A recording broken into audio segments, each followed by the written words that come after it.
Welcome back to F1 Report, everyone. Boy, what a week we've had. We're nearly done with the season, but that doesn't mean the excitement is over. Far from it. This weekend is the Sakhir Grand Prix in Bahrain, and we're going to take a look at how the teams come into the race and the news from over the past week, and boy, is there a lot of that, so let's get started. Firstly, yes, we are still in Bahrain, just like the last race. However, this time round, we're in a different track layout.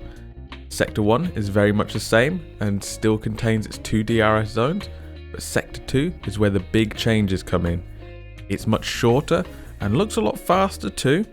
Then we move into the very similar Sector 3 as well.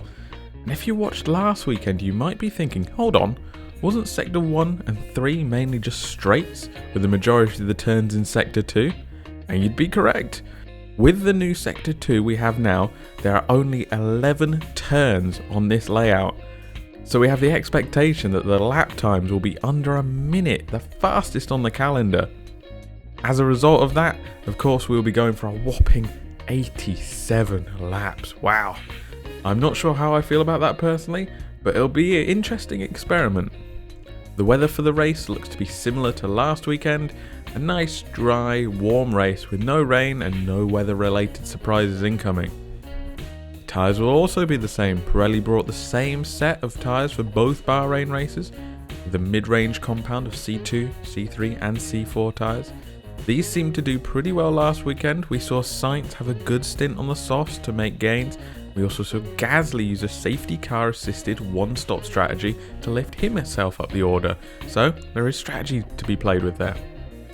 Let's take a quick look at those results last weekend to get a feel for what we might expect coming into this weekend. Our winner was Lewis Hamilton, but we know that won't be happening again this weekend. I'll cover the why of that in the news section. Verstappen was in second and Albon in third, picking up his second podium of the season. Great job there. Norris came in fourth with Sainz fifth, Gasly sixth, Ricciardo seventh, Bottas eighth, Ocon 9th and Leclerc rounding out the top 10.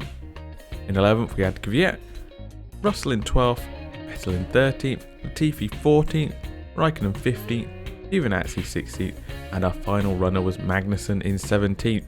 Our DNFs for that race were Perez, Stroll and Grosjean. Now let's take a look at how those results shape the current Drivers' Championship. Hamilton is of course our leader and champion with 332 points. Bottas in second with 201 points and in danger of being caught by Verstappen in third, who's on 189 points. That's becoming an interesting battle.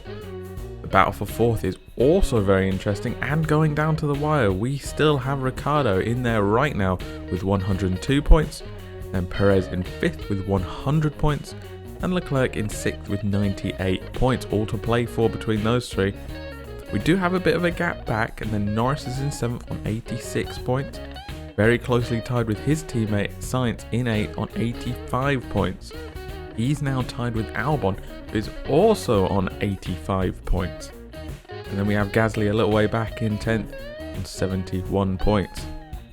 The Constructors is just as lively for that third place. Let's take a look. In first, we of course have our champions Mercedes with 533 points, massive. And we have Red Bull safely nestled in that second place, but now we have McLaren in third place. After their stellar result last time out, they have 171 points now. They've jumped ahead of Racing Point, who'll be chomping at the bit to get that place back after a double DNF. They still have 154 points. Renault couldn't capitalise and jump Racing Point. They're still in 5th on 144 points now, and then Ferrari still on 131 in 6th after not gaining too much last time out. Then we have a bit of a way back in 7th, AlphaTauri all on their own still. Then our usual back three of Alfa Romeo with 8, Haas with 3 and Williams with 0. Right, let's get stuck into the news, shall we? It's been all action this week, so I'll do my best to quickly recap everything for you. First things first, I'll address the point I mentioned earlier. Lewis Hamilton will not be racing this weekend. He is tested positive for COVID. Of course, I wish him a speedy recovery and hope he's back to racing soon.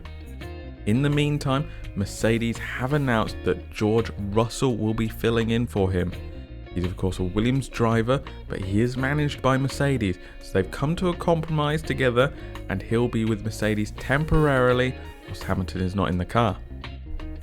It'll be interesting to see if he can continue to win his teammate battles this time out, of course. This move does mean that there is a knock-on effect of an open Williams seat. This will be filled by their reserve and current F2 driver Jack Aitken. Driver changes don't stop there though. Roman Grosjean is of course unable to race this weekend due to his crash last time out. He is now out of hospital and actually at the track thanking the doctors, saying hello to the team, which is really great to see. I'm really glad he's doing okay. He'll be replaced this weekend by Pietro Fittipaldi, who has been the team's test and reserve driver since 2018. That is not all Haas had for us this week, however. They have been very busy indeed. They have announced their driver lineup for the 2021 season. I feel like I should do a drum roll or something at this point, but Haas are signing 2 rookies. One is Mick Schumacher, currently top of the table in F2, and the other is Nikita Mazepin, currently 3rd place in F2. Both young, obviously F2 drivers, looking to make the step up next season. A very different lineup for this Haas team. I'm quite excited. I might do more specific videos dedicated onto that news because it is big and we should look at that in a bit more detail, I think. So stay tuned for that and do click that subscribe button if you do want to see stuff like that. One final bit of news which has ruffled a few feathers is that Fernando Alonso will be allowed to join the young driver test in Abu Dhabi at the end of the season. The FIA have given him special permission due to the work he does to get young drivers involved in the sport. I must admit, this does boggle my mind a little bit, especially as Renault do have some young drivers that could fill that slot, and other teams are rightfully a little peeved that Renault are allowed to run a guy who will be their lead driver next season in a test dedicated to emerging talent. Anyway, that's your news for this week. There was a lot of it. Hopefully I've done a good job in recapping that for you. But that just leaves my driver and team to watch for this race. I'll start with driver to watch, as it's a man I didn't think I'd be picking this season. It's George Russell. I really want to see how he gets on in the Mercedes. I personally predict a solid and safe race as he gets used to everything. Maybe around 5th or 6th place. What do you guys think? For my team to watch, I'm coming back to that battle for 3rd in the Constructors. I think I'm just going to stay there for the rest of the season. I'm so excited by it, and I'm torn between 2. But I think I'll have to go with McLaren. They did an amazing job last time out. If they manage to do the same this time, I can really see them getting a stranglehold on 3rd place. What are your thoughts on the race though? Do you have any reservations about the new track layout? Or are you excited about the new driver lineups this weekend? Let me know in the comments and I'll catch you in the next one.